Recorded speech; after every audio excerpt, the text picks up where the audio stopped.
can't you see? It's the love. Well, well, well, well. Some people will always have made. I'm very encouraged by the conference. I'm saddened to see so few gay Dutchmen with AIDS here. It would have been good for them to hear what we're doing in England, for instance. And I would have liked to have known what the response of the gay community here is to AIDS, if there is such a response.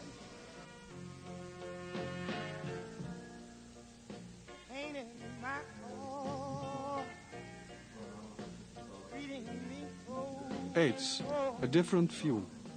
Een alternatieve conferentie over AIDS. Van 14 tot en met 16 mei 1992 discussieerden 400 personen, wetenschappers, mensen met AIDS, artsen en hulpverleners met elkaar in de Rode Hoed. Het internationale gezelschap sprak over zienswijzen op AIDS die niet passen in de gangbare medische wetenschappelijke opvattingen van dit moment. Door gebrek aan geld kon NVS dit programma niet ondertitelen.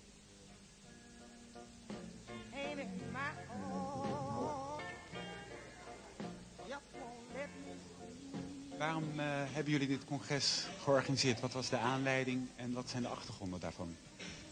De aanleiding is geweest dat we merkten dat AIDS-patiënten niet alleen met AZT goed te behandelen zijn. Tenminste niet allemaal. Er is best soms een kortdurend effect van AZT te verwachten bij sommige patiënten. Maar lang niet bij alle patiënten. En soms zijn de bijverschijnselen ook zo hevig dat je denkt van zouden er niet wat andere mogelijkheden zijn.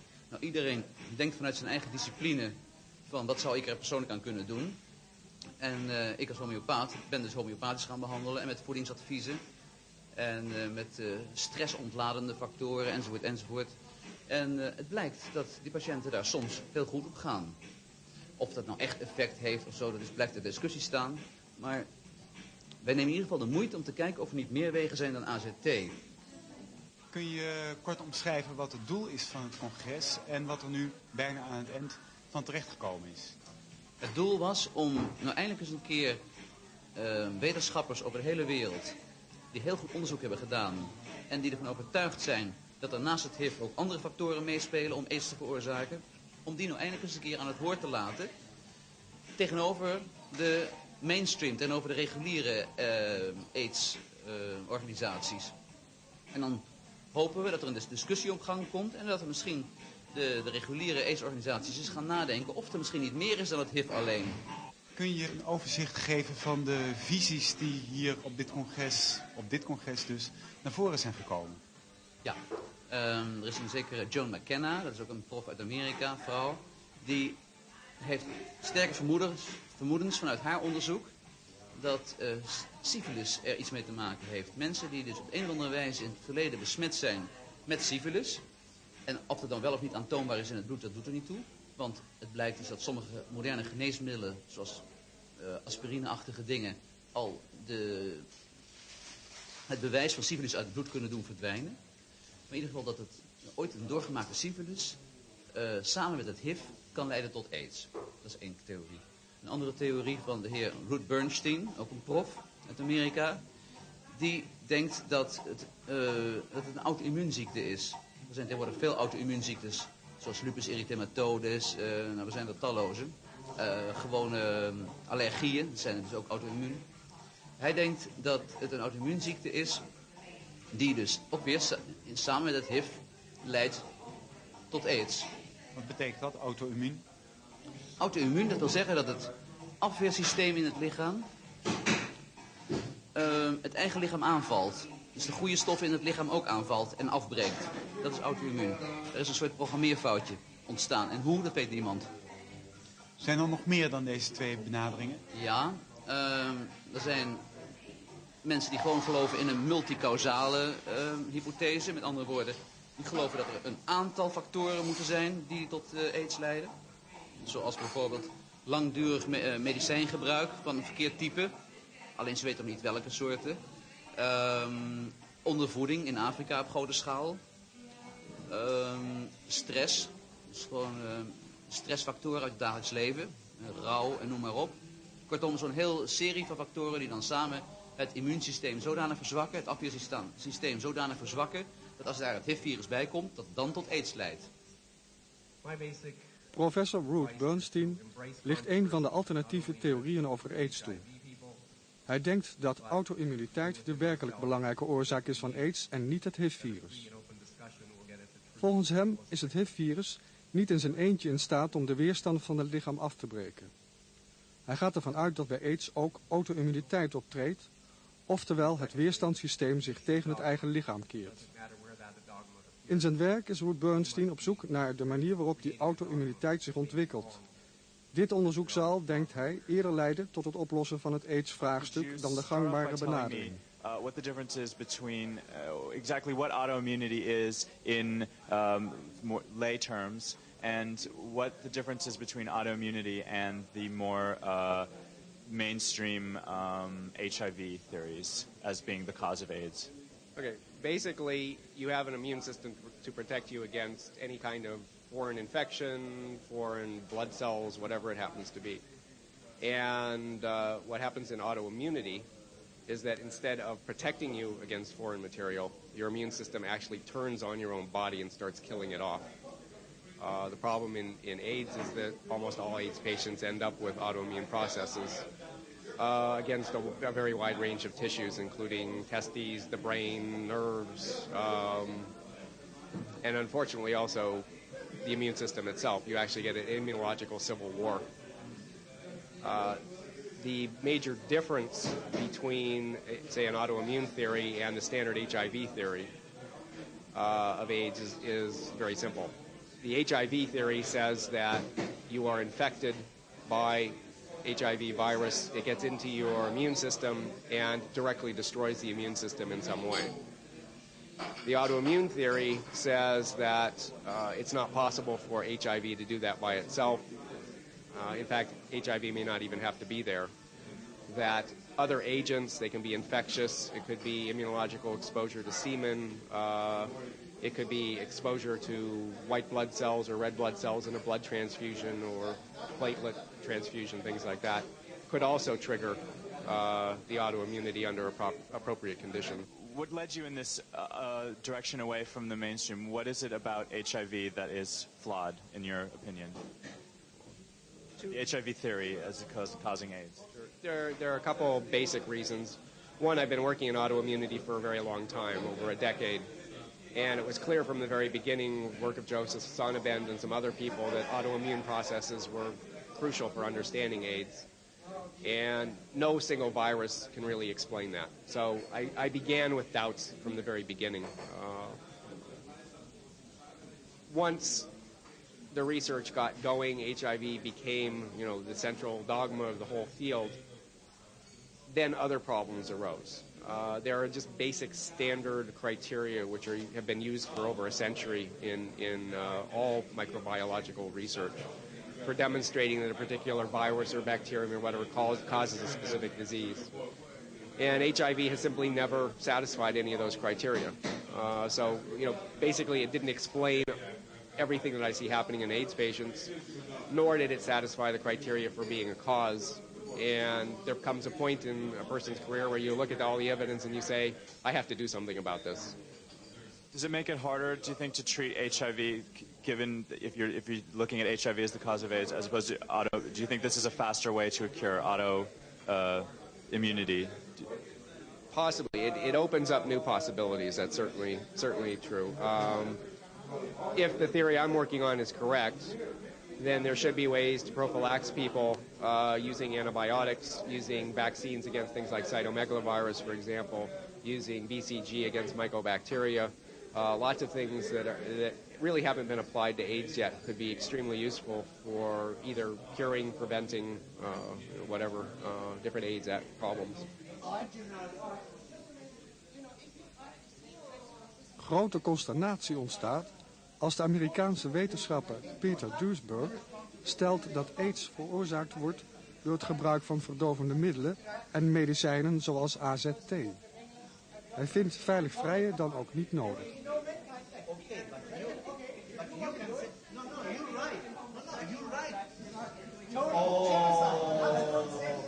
Why don't you believe that with homosexual we have going to have a newborn? Well, I don't think only for homosexuals. In de theepauze van het congres een hoop commotie. Wat is er aan de hand? Ja, er blijkt een persbericht verspreid te zijn. Ondertekend door een aantal wetenschappers die hier gesproken hebben. En dat richt zich tegen de uitspraken van Pieter Duisberg. Die suggereert dat safe sex niet belangrijk is. En een aantal mensen hier, en ik schaar me daar zelf ook onder, vinden dat een onverantwoordelijke uitspraak. En hebben daardoor dit persbericht ondertekend. Maar er zijn weer zoveel mensen die zeggen van ja, dit kan je niet doen, want dit is het congres van de vrije meningsuiting. En nu neem je toch een stelling in en daar is de commotie over ontstaan. I disagree with Peter's ideas about safe sex. I disagree with Peter. But I disagree even more with what you have done. You are weakening the goals of 400 people.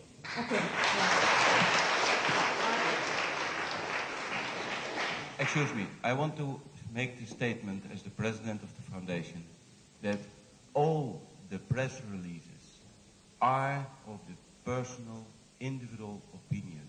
The foundation has played a role as bring and discuss the freedom of information freely. Everybody should have his right to express this. And the foundation is giving this through the press releases. That's what the meaning of these press releases are. Wat vind je van die commotie? Hij was te verwachten. Per slotverrekening is het symposium een en al commotie. Hè? Het is ook emotie. Er zijn mensen die direct met aids betrokken zijn. En er zijn mensen die hun hele leven met aids bezig zijn geweest. Althans, hun werkzame leven van de laatste 10, 12 jaar. Dus er zijn altijd voor- en tegenstanders. Dus er is voor beide partijen wat te zeggen. Maar ik persoonlijk vind dat de boodschap niet naar buiten mag gaan van safe sex is van nu af aan overbodig. Absoluut niet. Want meneer Duisberg is absoluut in de minderheid. Laten we zeggen, 99% van de mensen die hier zijn geloven dat de overdracht van HIV en van geslachtsziektes zeker te maken heeft, misschien wel alles te maken heeft met aids. I was diagnosed with full-blown AIDS in 1982. I was 26. You had a job then. I heard you are a musician. Do you still practice your job?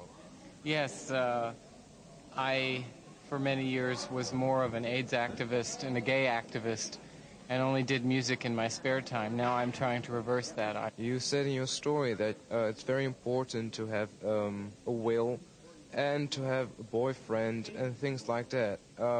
But you said it in general. What the things which were very important, which things were important for you? Well, those things were very important to me. I met my lover the week I was diagnosed, actually the week after I was diagnosed. So I met an extraordinary man who was willing to invest in a relationship with somebody that everybody was saying would be dead in 6 months. And we were lovers for 9 years. We have since broken up, and I'm very single and available and would very much like to date some Dutch men. But as far as I've been here in Amsterdam for a week, and no one will have sex with me because I tell them I'm HIV positive. The Dutch seem to have a very strange reaction to somebody being truthful and bringing that up. But ethically, I feel that in most instances you really are required to at least negotiate safe sex and talk about what it is and talk about what your own personal status is.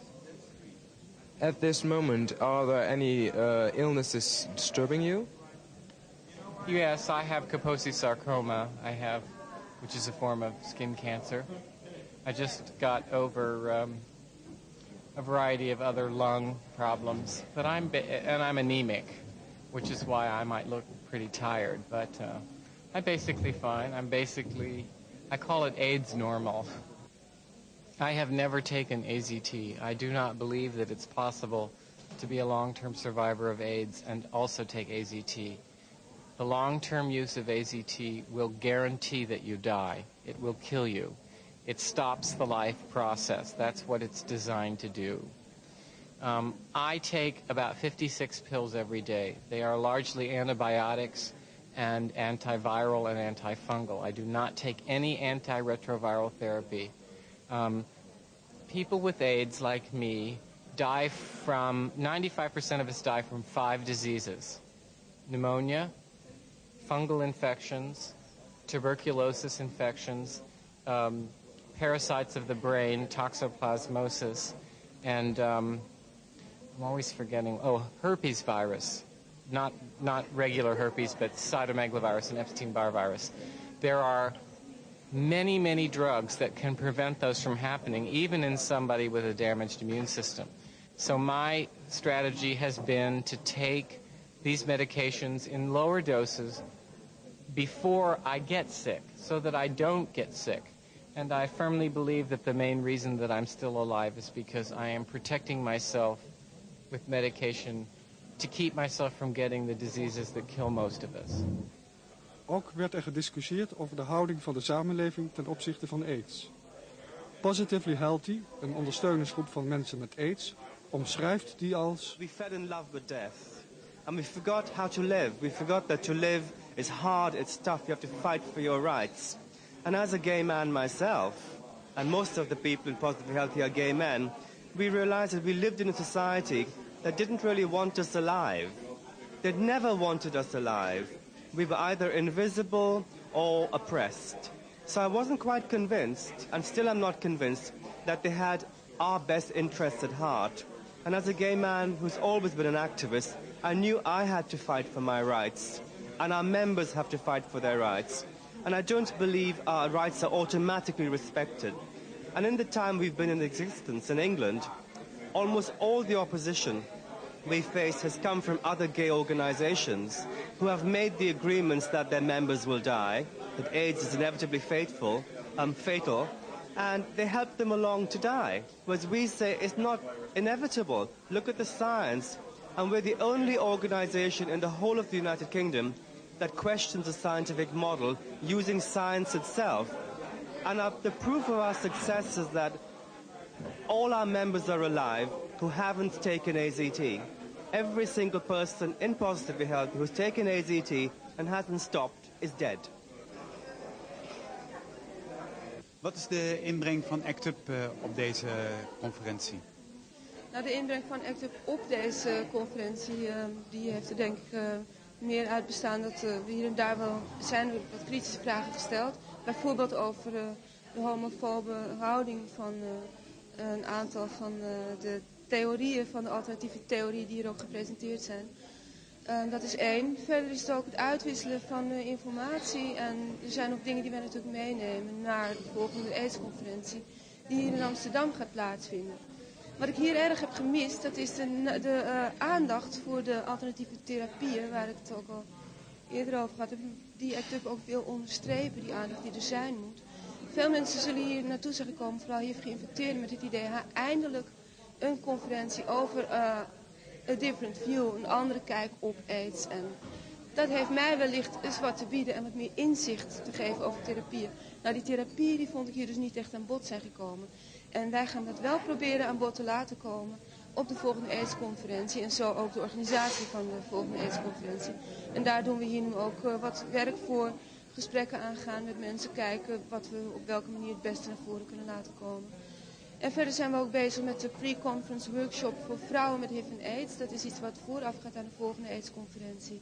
En vooral wat betreft de media en AIDS, dat is een echte bottleneck in heel veel landen. En vooral in landen waar AIDS nog onder de tafelkleed ligt of om tafel geschoven wordt en heel erg gestigmatiseerd. Op dat gebied heeft het hier ons ook daarin wat te bieden, want daar willen wij in de pre-conference voor vrouwen met HIV en AIDS ook aandacht aan wijden. Vrouwen zijn al erg achtergesteld, kunnen sowieso al moeilijker daarmee naar buiten komen en worden daardoor ook door media makkelijker gemanipuleerd. Being gay is the greatest gift I was ever given. I wouldn't change that for the world. I think being gay is a wonderful, wonderful thing. I also think sex is a wonderful, wonderful thing, and I encourage young people to fight against the sex negativity, that linkage between sex and disease and death. Fortunately, if you understand safe sex and you practice it rigorously, you can have pig sex. You can have all the sex you want with many, many partners, or you can be monogamous. You can do whatever you want, because it's an important point that gay people are very different. Some people want to settle down and only have one partner. Some people will have 10 partners over the course of their life, and then people like me are pigs. And we love to have lots and lots of sex with lots of different people. And safe sex makes those choices possible. Kun je aangeven wat je verwacht en hoopt wat er met de uitslag van dit congres gebeurt? Ik verwacht dat we niet in 3 dagen de oplossingen vinden voor het AIDS-probleem. Dat zou een heel erg arrogante houding zijn. Wij hopen met dit congres de vragen geformuleerd te hebben die nou eens een keer nader onderzocht zouden moeten worden. Met overheidssteun, met subsidie, zodat ze echt serieus onderzocht kunnen worden. Tot dusver is dat liefdewerk oud papier geweest van mensen die gedreven waren. Nu vind ik dat de officiële instanties daar geld, fondsen voor over moeten hebben.